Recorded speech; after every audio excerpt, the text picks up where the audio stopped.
Welcome to our podcast, Talk to Me, Sister. I'm Kathy. And I am Sarah, and we are twin sisters documenting our surrogacy journey, discussing women's health, motherhood, and all the details that led us here. Our mission is to not only educate and inform, but to spread joy and hope through our story.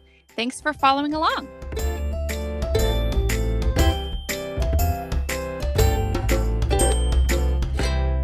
Hey guys, welcome back. We are starting part 2 of our IVF episode. This will be all about transfer, aka implantation, and what a lot of women experience as the final part of their IVF journey. Just to recap everything up to this point, I had egg retrieval in June. We created healthy embryos that same day. We were thrilled to have 3 healthy embryos. Richard and I were floored, actually. We kept them frozen while we discussed our surrogacy options. Kathy then geared up for surrogacy screening in August when we decided as a family that's what we were going to do. Around September and October, we finished up screening, counseling and legal requirements, and all the things. We got Kathy all set up on her med package. Shots were delivered straight to your house, which was convenient. And then we got ready for transfer month. Yes, a lot happened up to this point. A lot. So I think in the IVF episode part 1, we were a little more technical. For those of you who want to go back and listen to the natural protocol we used and meds and more technicality of our transfer. And this episode is more about our experience and what our personal experience was like. So yeah, I was ready in October. Yeah. Ready in October for transfer. They pretty much said, just let us, you're ready, you're cleared. Let us know when you start your period in October. So we were just all waiting for my period to start because we were trying to catch my natural cycle rather than programming your cycle like you generally do with IVF. Mm-hmm. So we went to the beach, my family, not Sarah, but my family. And we went to the beach, and my period was supposed to start the Monday we got back from the beach. But of course, vacations happen. It just throws your body off, Yeah. So everything is meant to be, at this point, you guys know how everything ended up. But when I was at the beach, I started my period a little early. So I texted Sarah and Richard that I had started my period. And it was Friday, so it was 3 days early. So I called the nurse, and she was like, no big deal, just come in on Monday. So we felt really good about it. We felt good. Which we were bummed a little bit that you started your period. Right, but the nurse was like, it's no problem. Yeah. And, it's no problem. Don't worry, we're still on schedule. And how typical is that you started at the beach? It's I know. Whenever you, us as women, it's your body knows when you're planning a beach trip. You're when you need to be in a bathing suit. Yeah. You're no, we're going to ruin this for you. We're going to give you cramps and bloating in your bikini. I know. And I never thought I would be texting you and Richard how excited I was about starting my period. But we had a group thread. Yeah. Richard's okay, what does that mean? Yeah. You never thought Richard was going to be involved in your cycle, in my cycle. cycle schedule. He's very involved in my cycle. So we came back from the beach that weekend. Monday morning, I went in for our initial screening. So when you're planning IVF, the month of IVF, the month of transfer, they want you to come in day 3 of your cycle, which we pretty much were day 3, day 4 when I went in, and get baseline on my hormones. They wanted to do a baseline ultrasound to check if I had any cysts and check my endometrial lining, so the lining of my uterus. And it doesn't tell you much on that day, except for it gives the doctors a baseline of what things look like. So everything looked good. I had no cyst. So they said, okay, you can start letrozole, which is the one medication I did take. Mm-hmm. I took 2 tablets of that for just the next 4 days, and we planned to go in day 10, so a week later, to check my blood work, my hormones, and to do another ultrasound just to see how close to ovulation I was. And I feel up to this point, we were all very encouraged. We're everybody seemed very okay, we got this. This is right on track. Right. Exactly. So we And were what feeling happened? good. Yeah. So I went in day 10. My ultrasound looked good. They said my endometrial lining looked good and my follicles looked good, like ready to ovulate. The ultrasound technician said, "Oh, wow, you're really ready to ovulate." And I said, "Yes, I know I ovulate early. We need to catch it." And she said, "Okay, well, they'll probably call you tonight for your trigger shot. And that's the shot you take kind of planning your transfer." Yeah. But later in the day, they called me and they said, your LH, your luteinizing hormone, has already surged, which means you're super close to ovulation, and we will have to wait a month. So we technically missed my ovulation window. We missed it. And that was so out of left field, I think, for us and the doctors. But like, I feel like you had a sense that we were like teetering on the line because you told them a million times, "Hey, wait, no, I actually ovulate really early." And I didn't even realize that we were trying to catch ovulation. I didn't even realize till they were like, "Oh, we missed it. We have to wait." And I was like, "Wait, why?" It didn't make sense to me because what happened was that you're supposed to ovulate and then they do transfer like a week later, right? You do the trigger shot to force you to ovulate and then you do transfer a week later. Right. But because we were on the natural cycle, we didn't want my body to do that on its own necessarily. They still wanted to trigger it. Right. So it still didn't make a ton of sense to us, but we were bummed, and you were just kind of hoping that it was different. Mm-hmm. So, but I told everybody I ovulate early. And I really think what happened is that, I'm a pretty fertile person. And then I started taking letrozole, which is like a stimulator. So my ovaries were just like super stimulated and like overwhelmed. And it just like freight traded my body forward. Because I'm like you're very fertile. You really didn't struggle with fertility per se. I mean, you had a history of miscarriage, but like you were very fertile. Anyway. Yeah. We tried for both of our children.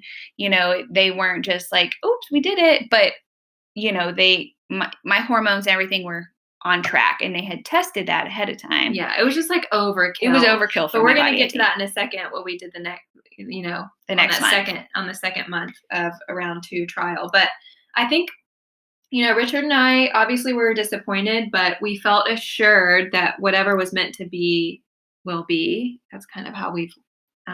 It's been our motto, really. But yeah.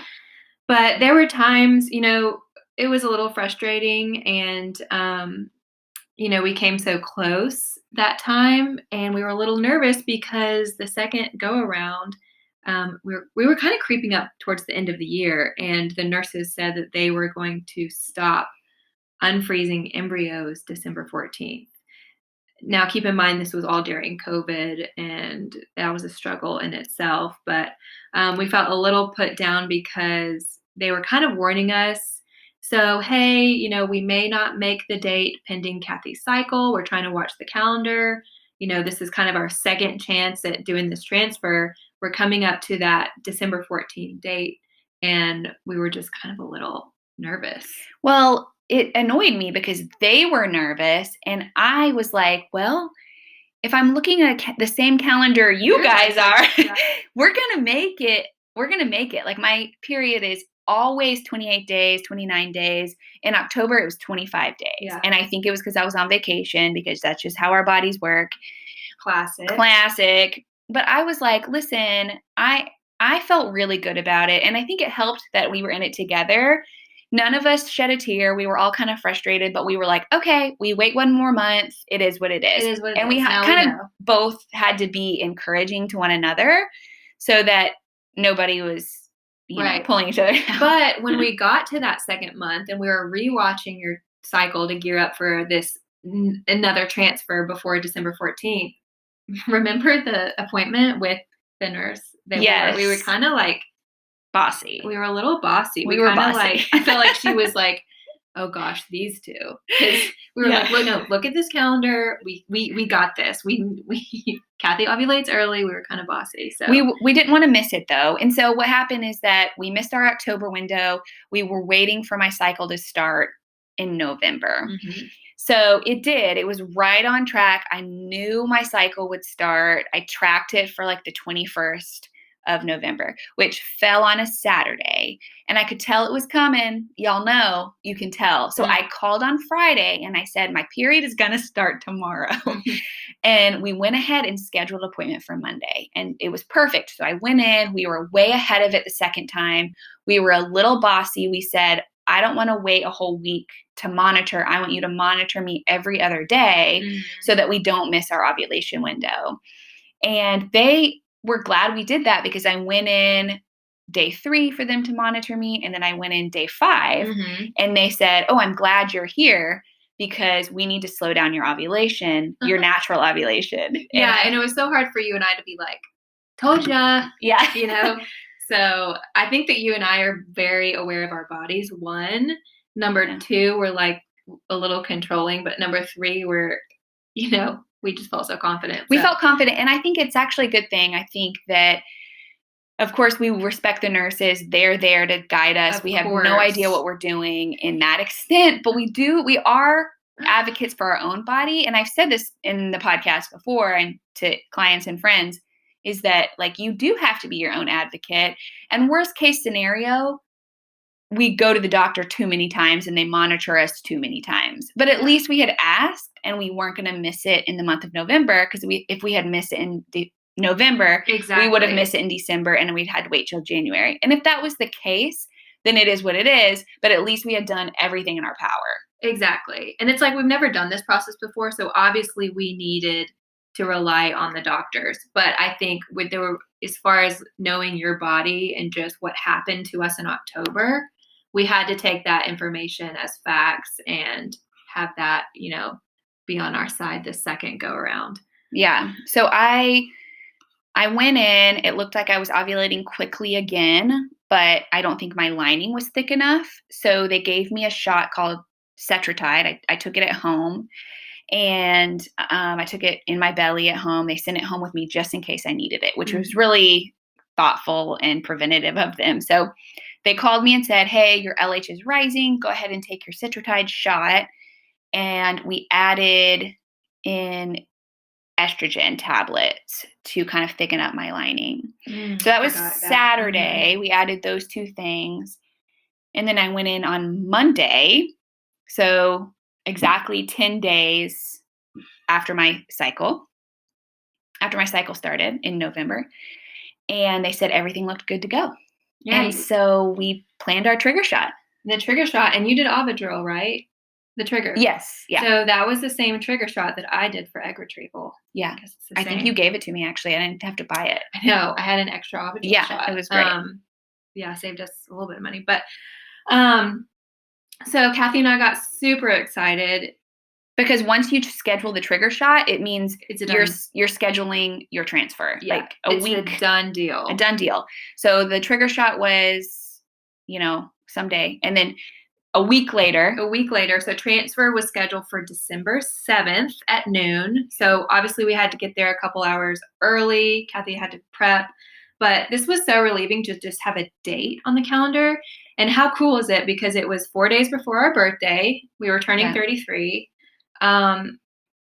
It was think about the few birthdays past. I mean, they haven't been so great. So I think this was just like a really, really sweet birthday. And it was super sweet. You were potentially going to be pregnant with my son on our birthday was like so mind blowing. Honestly, when they called and said, okay, you can do your trigger shot tonight, transfers in a week, I've never felt so relieved because the couple months before where we were waiting for the trigger, there was a lot of waiting. And I think for me as a surrogate, that was the hardest part.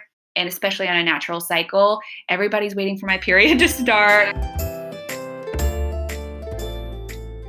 Hey guys, we are excited to share with you our new partnership with Your Superfoods. Not only do they have great tasting product, but they are on a mission to help improve people's health through the power of plants. I fell in love with their superfood and plant protein mixes after I was diagnosed and started my lifestyle change. One of the founders is also a cancer survivor, which is why I came across their story.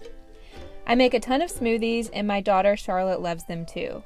Your Superfoods is 100% plant-based, no sweeteners, no soy, no dairy, gluten-free, and non-GMO. So you can purchase with our code SISTER15 and you will receive 15% off your purchase, any purchase, not just your first one. So go to yoursuper.com and use the code SISTER15, SISTER15 for 15% off your order.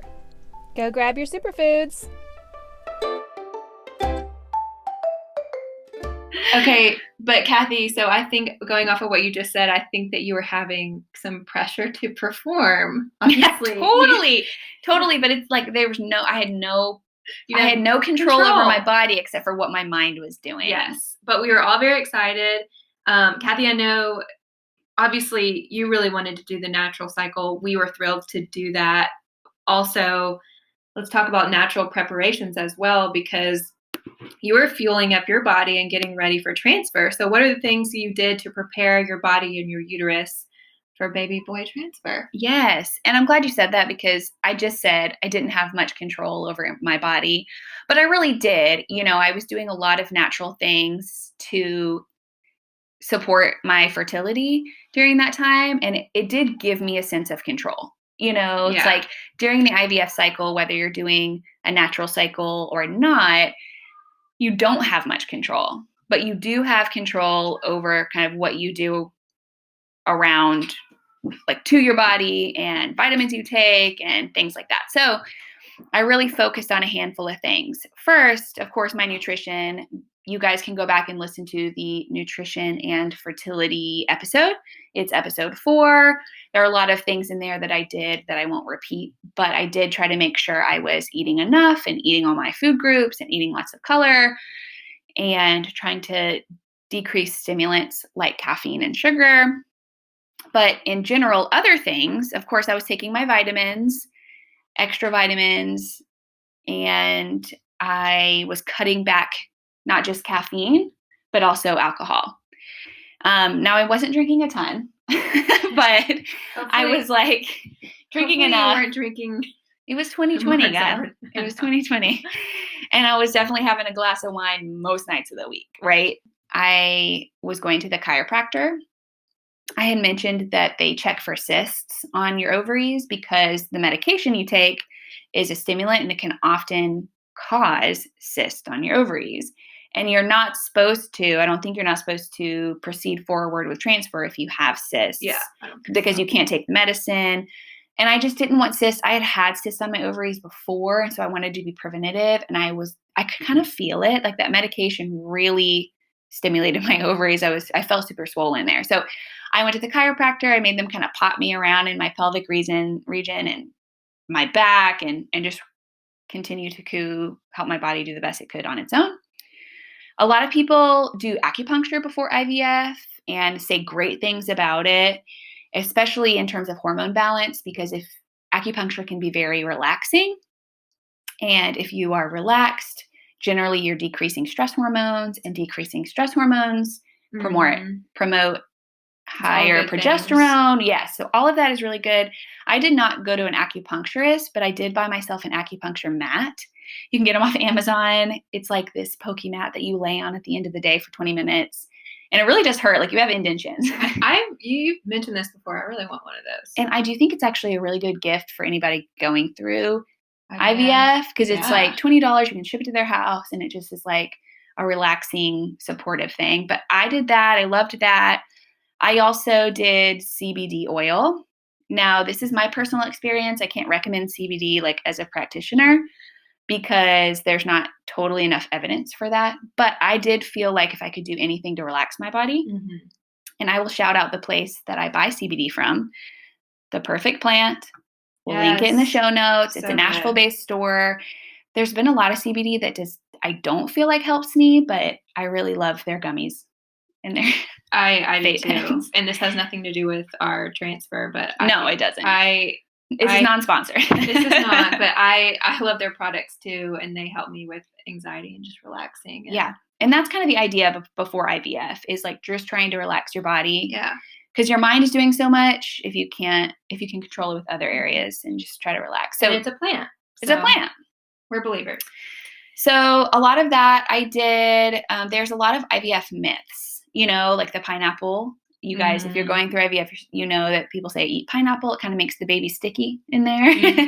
And there's a myth of like eating McDonald's fries after transfer, that it helps the baby stick. Okay, the McDonald's fries, that was new to me. So I follow the IVF hashtag, obviously, on Instagram and hashtag surrogacy, IVF, all of it. And I've seen some funny TikTok videos or videos where women after transfer are stuffing their faces with McDonald's fries. I hadn't heard that. It's hilarious. So yeah, I wanted to mention that because I wanted to note that I didn't do any of that. And like I think that there is power to sometimes a placebo. Like if you feel like, okay, I want to do everything in my power to make sure this baby's sticky, you eat those McDonald's fries. You eat those pineapples. You do you. You do you. But I did not. And so I think some people want to know, like, what did you do that worked and what did you not do that worked? And I feel like sometimes all of those little things can make us feel overwhelmed. Like, oh, dang, I should have eaten the pineapple and I should have had the fries. And it's like, there's only so much that we can control. Would give me, I was not on the transfer end, obviously, but it would give me anxiety thinking I had to like check all the boxes before the day. Right. Know? Which is why I mentioned I did not check all the boxes and the baby still stuck. Yeah. You know, still worked. So that's some of the things there. But the day of transfer, I woke up and I had a good breakfast. Sarah made me a smoothie. Oh, I did about 10 minutes of jump rope because I knew I wasn't going to exercise for a couple of days. You go on bed rest after transfer. So yes. I did a little bit of bouncing. I felt like that would be good for me. You did some good things that morning. Let's talk about transfer day. Yeah, it was the best day. Because this was the best day. And I know a lot of people probably want to know our experience together that day, because when you're going through IVF, you're doing both ends of it. But I was really excited because as an intended parent, I was a little nervous because of the COVID restrictions that I was not going to be with Kathy in transfer. But obviously I got to go back there with you. So just really sweet time. Just Sarah got to go back. Richard had to wait in the waiting room and then he came in later. We'll tell you about that. We'll tell you about that later. Yes. They had to take turns. Which was fine. But I got Kathy, I got you there at Nashville Fertility. Let's see. Prep was were we there about an hour before? Mm-hmm. It wasn't. We weren't there long. I think this is something that kind of shocked us. We felt like the process was so seamless and a lot easier and it went really quick. So we got you back to the room. We both suited up with scrubs. Kathy, obviously they came in and took your vitals. The nurse came in to tell us like what to expect during the transfer, what to expect building it up before, telling us all the things. And then what was cool, the embryologist came in, which I didn't realize we were going to meet her. And for one, embryologist, what an incredible job. But she looked at me as the intended parent and she had a lot of paperwork and she had a picture of our embryo, which was so cool. And I had to sign off to make sure, we were going to transfer the right one. We knew we wanted to choose the male, so we did that.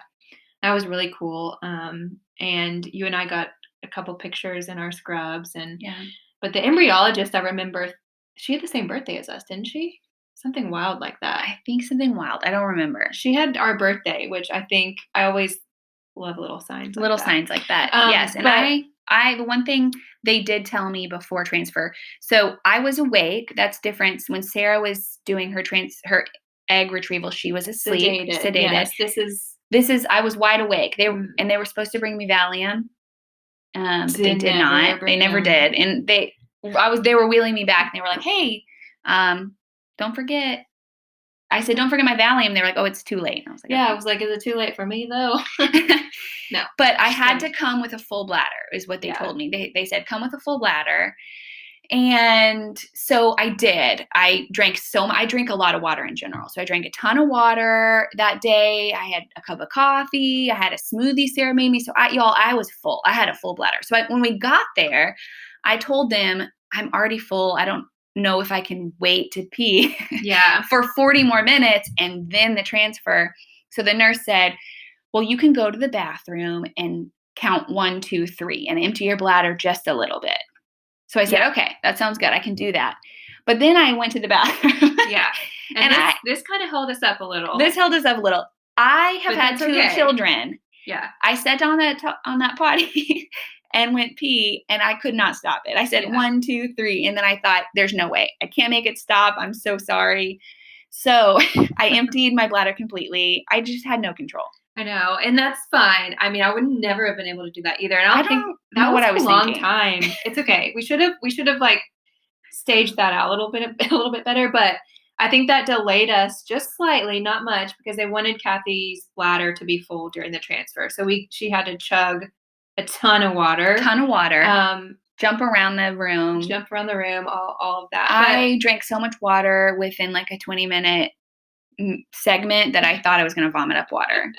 You were chugging water. But we got there. And so my bladder got full again, and they said, ready or not, it's time to go because the embryo is ready to go.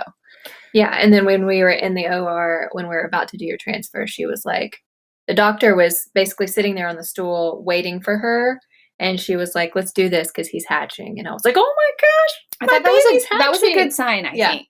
It was a good sign. And we're not embryologists, so we can't speak more to that. But it was really crazy and emotional and really cool in the moment. I mean, I was standing by your head while I was watching my son, baby embryo, like she was walking slowly. Remember how slow she was walking? Mm-hmm.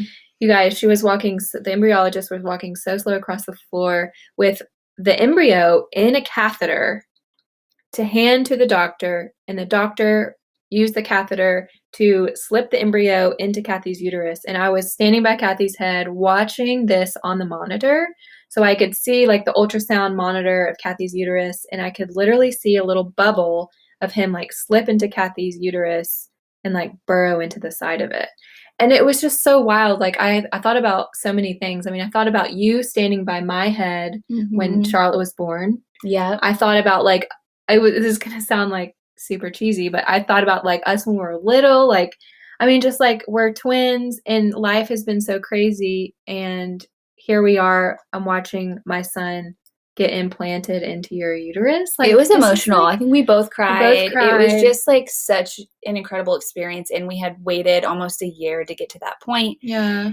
And I think the doctor too was he was really sweet, and he knew our story, and I think that everybody in the room was just like really excited for us. And you remember how cool he was? Remember James Taylor? Oh yeah, he was playing James Taylor in the background in the OR. It was just like chill. Chill. It felt chill. It was an incredible moment, but I loved how chill the environment was. I loved the doctor. I loved the James Taylor in the background. I thought, if this moment is so chill, maybe his birth will be chill, and then maybe he won't be chill. And if he's Richard's son, I think he'll be chill. Yeah. Yeah. So let's see. After the transfer was over, they put the embryo in with the catheter. It was undetectable with the naked eye, so they had to look to make sure under a microscope, I guess, that it was out of the catheter. Mm-hmm. And once they confirmed that it was out of the catheter, then I laid there for about 5 minutes with my legs in the air just to like make it stick, I guess. And then they wheeled me back to the room. And then we could see it on the big monitor because it was like special technology. And then they gave me an ultrasound of Kathy's uterus. And it's literally, you can't even tell what it is, honestly, but you see one tiny white fleck. It's like a microscopic fleck, but we knew what it was. Yeah. It was a little air bubble because they push it in there with an air bubble. So you can kind of see the air bubble where the embryo is in the uterus. So we got that ultrasound. They wheeled me back. We were just giddy as could be, and I had to lay there for a little bit longer. And then Richard came in. You and Richard switched places. Yeah. They couldn't both be in there because of COVID. Yeah. So Sarah went home and like prepared me lunch, and Richard came in and then drove me home just so he could be there and participate. And I thought that was sweet because, I mean, this has been so our journey. You and you. Yeah. And it's like, on the other hand, it's been me and Richard's journey too. It's like we've done the IVF stuff, emotional stuff, but Richard and I, we're preparing for a son in August. And so, it's our bodies. And as women, we go through the IVF process. So I think it was really sweet and special for Richard to kind of be with you on that day for a moment, to kind of feel like, I think men probably feel like they struggle in this kind of process, how to feel, how they participate and how they feel like where their place Well, is. I will say Richard said, well, he didn't even remember doing his semen, and I was going to say analysis, but his sample, he was like, so the day of, he was like, well, this is I didn't have to do anything. And I was like, well, you did. It just was a while ago. So we joked about how this was the little work that either of us had done to get pregnant. It was actually the transfer day was like the easiest thing any of us have ever done. And that's so funny. Yeah. You're like, Richard, you actually already created the baby. Yeah. He was like, man, it felt easy. Easy way to create a baby. It's not easy. IVF is not easy. It's not easy. But we joked that day that it was from his like, perspective. Yeah. His work had already been completed. It was sweet though. He drove me home. I could tell he was like trying to be real gentle on the road. It was cute. Like getting away from the speed bumps and stuff. But you came home. Charlotte was in school. You came home. We laid you up on... I came to your house. So I went and did bed rest at Sarah's house because I knew if I was home, my kids would need me and I would, get up like I shouldn't because I'm not very good at sitting still. Yeah. And Samson would be like jumping on you or he something. Would, yeah. So I did bed rest at Sarah's house just for that first night and that morning. And it was so great. I think it made that whole day not feel like we just went to an OB appointment and went home. It made it feel like a eventful day. Yeah. And it made us feel like Richard and I as intended parents. I mean, I'm sure this is not the case with most surrogates and their intended parents, but it made us feel like we were more a part of that day. Yeah. And emotionally, I think it's like what we all needed. Yes. Sarah kept making me a fire because I laid by the couch and she kept stoking the fire. And I was like, Sarah, I'm really hot. Like, can we not? I was like, it's Christmas. You need the fire. I could tell she neneeded something to do to help take care of me. So I just let her feed me and soak the fire, even though I was sweating. I know. I just wanted, we were like pacing, and Richard too. He was like, should I go get lunch? Like, what should I do? Yeah. I finally was like, there's nothing you can do, Richard. Why don't you go to the gym and come home? And he went to the gym and came home. But so after that, we celebrated our birthday in that 2-week wait. Yeah. So we had a 2-week wait. I think it actually was 11 days. 11 days we waited. Mm-hmm. They said, you can come back in 10 days and we'll take your blood work. And we decided to wait and not take a pregnancy test at home. We didn't want to do that because, sometimes you have false negatives. You have false positives, all those things. It's rare you have a false positive, to be honest. But if you get a false negative, all of us would feel discouraged. Yeah, I just didn't even want to. I was just like, let's wait for the blood test. That's going to be the most accurate. And sometimes even a positive pregnancy test doesn't necessarily mean that the baby is developing like we want it to, and the blood test was going to be more accurate. But I'll have to tell Sarah that I took one at home. You did? Yes. I haven't told her yet. Are you serious? Sarah, hold on. I just have to tell you that I was so anxious. I had the tests at my fingertips. I knew.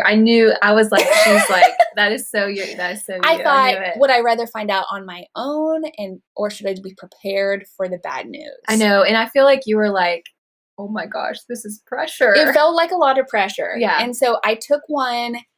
That's okay. Just for people who want to know, and I got to tell Sarah because it's the first time she's known. Wait, I can't believe you didn't text me and side text me. I didn't because I didn't want to get your hopes up.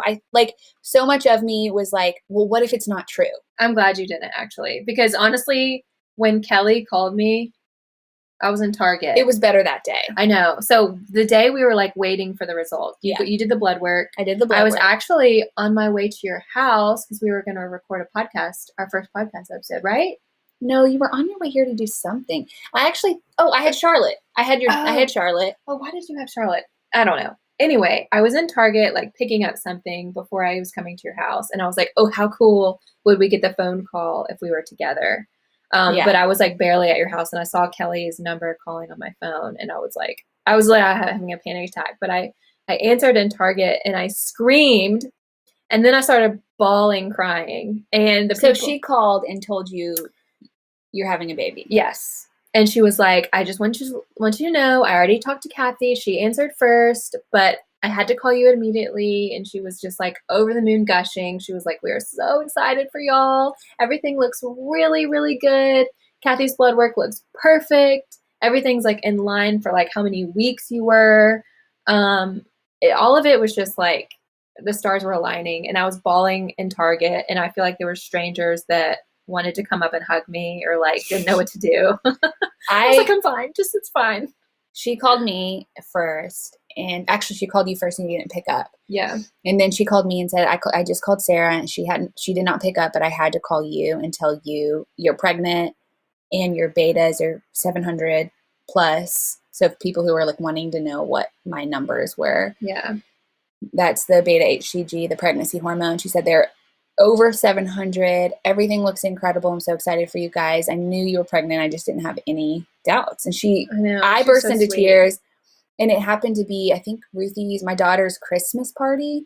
And all these little neighborhood girls were in my house decorating cookies. And my neighbor was here. And I just burst into tears. And all of them hugged me. My neighbor, all the little girls. I just was like, they didn't know why because I hadn't told my kids yet. But anyway. We were so emotional. And then I came to your house after Target. And I think we just cried like the whole day. But it was so exciting. I called Richard immediately. He was at work, and I was like, we're going to have a baby. We're going to have a boy. It was such a sweet day. It was so, I cried on and off the whole day, just like with relief and fear and joy. And it was like every emotion you can ever feel. Yeah. So can we go back to the pregnancy test just for a second? Okay.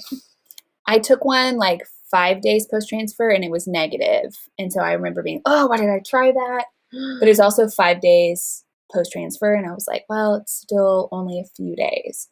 This is good for people to hear, though, because if you did transfer and you're anxious and if you're anxious, impatient like Kathy. I was so impatient. I felt like I needed my anxiety to go down. And the more I tested at home, the less anxious I would be. Totally get it. But that's good for people to know. Like, so it was actually negative. It was negative on day 5, but day 7 it was positive. Okay. And I tested in the afternoon. And people who pregnancy test at home often know why I did this. I tested in the afternoon so that if it was negative, I could in my head be like, well, it wasn't an early morning urine sample, so yeah, there's still hope. Yeah. You know? Totally. So anyway, I tested in the afternoon and it almost popped up immediately, and that was 7 days post-transfer. Oh my gosh, that's so wild. But I wanted the numbers, I wanted the facts. I'm a very like data person. I'm like, peeing on a stick can only tell you so much. I want to know what my numbers are, because I actually have the advantage of knowing what my betas were in my first trimester with both my other kids too. Yeah. And so I knew what my body's normal is. Everybody sometimes has a different normal, but I knew what my normal was. And I knew that when she gave me back a number, I would know if it was good or not based on my last pregnancies. Yeah. You know? So I wanted to wait until then. I didn't tell anybody but Alex. Alex is the only one who knew I had taken the test. Oh my gosh, that's so wild. Well, I'm so happy. I mean, okay, so we found out you were pregnant. Yeah. I was over the moon. Richard and I celebrated. We told Charlotte. She didn't really understand. We were like, we're going to wait because you still were early. I mean, we had just found out. I was like 5 weeks pregnant. Yeah, and with our history, like we know that like things can happen. So yeah, we didn't tell anybody, like friends or anything. We did tell our family, obviously, because they've been going through this process with us together. But after the pregnancy was confirmed, we scheduled our first ultrasound 2 weeks later. And that, I think, on the calendar would have made you 7 weeks pregnant. Mm-hmm. And this, when you go back to our very first episode, is when we recorded, actually. Oh, wow, that's cool. After we had our ultrasound after 7 weeks. So after that, we felt better.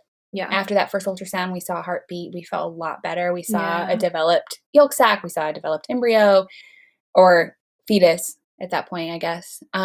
So I know that the first trimester for me is always kind of scary of what ifs. Mm-hmm. The older I've gotten, the more okay I've gotten with whatever happens. Mm-hmm. That was always hard for me in the beginning. And I think especially this time I felt more pressure. I was like, please work. Like I really wanted it to work because it was yours, Mm-hmm. And I will say too, I felt pressure, like actual physical pressure, not emotional pressure, in my Yeah, you did. I pelvic, remember in my you saying uterus. With my other pregnancies that came kind of in a more natural conception route, I never felt pregnant until I started like vomiting at like 6 or 7 weeks, But I didn't know if it was the air bubble that they put in there, but I felt that implantation way more severely than I ever did with my own. That's interesting. So I felt pressure. Like I remember going to the gym and just like walking really slow on a treadmill because I literally felt so much pressure in my pelvis in specifically the right side. So I was like, I think he's burrowing up in there. And I thought that was so interesting that I felt it differently. And that gave me some actual comfort. Yeah. I was like, my body's doing something. So no, it can be really scary. But we had each other, which I think helped. How did you feel in those early weeks, like while we were waiting around? So obviously I was elated. Richard and I were over the moon that we were going to actually get a son and a sibling for Charlotte. But I think my emotions were really up and down in those early weeks. I think just it's obvious with my past medical history and emotions surrounding pregnancy, like in general, it's hard not to feel fear. I mean, I had fear for you. I had fear for like you feeling disappointed or guilty. I had fear regarding pregnancy itself. I mean, it's still all of that, it's fear. And just the what ifs, what if something happens? So if I was honest with myself, I would say I was up and down. I would think to myself, like, is this too good to be true? Are we really going to get a son? Is it really going to stick? Is it really going to work? Is this too good to be true? Do I deserve this gift? All of those things were really honest feelings. But, I trusted the process. I trusted that we were where we were supposed to be. I trusted God. I trusted, this is going to sound funny, but I trusted your body. I think that's good. I think a lot of people don't trust their own body, and I trusted my own. I trusted your body more than my own. So let's just be honest. But you in your past, you had a history of miscarriage with some of your, before your children. So I think that crossed my mind at one point. For sure. It crossed my mind. And it probably crossed your mind more, but I really do feel like I was so confident in your body and I was confident in the process. And that really helped put my mind at ease, I think. It helped me too, knowing that your embryo was good, because I do think often miscarriages are because genetic malformations, and we knew that wasn't an issue. But I like burst into tears, maybe our second or third ultrasound, because I had made it, it was relief. It made it out of the first trimester, which with my first pregnancy, I was 11 weeks. I was far, and I had already seen a good heartbeat. I had already seen everything really good. So it's impossible not to have like some PTSD from that. But I did. I felt so relieved that we had made it through like week 6 and week 9. And like those are really big developmental weeks. So I felt relieved. But I didn't have the fear like I did with my own, because of what we had gone through to get there. I felt some obstacles had been overcome already. Yeah, that's so true. So, I mean, IVF in general, I think can be a really big roller coaster. And we know a lot of families are preparing for IVF. So we'll probably cut it off here, but we hope that this encouraged you, or at least you found it helpful to hear our journey and our story. Obviously it's a really windy road to get here. Yeah. And everybody has a different journey, but baby boy is worth it. And worth all the ups and downs, I will say. I really think once we got to the trigger shot, the rest of it was pretty smooth sailing. The whole transfer, bed rest.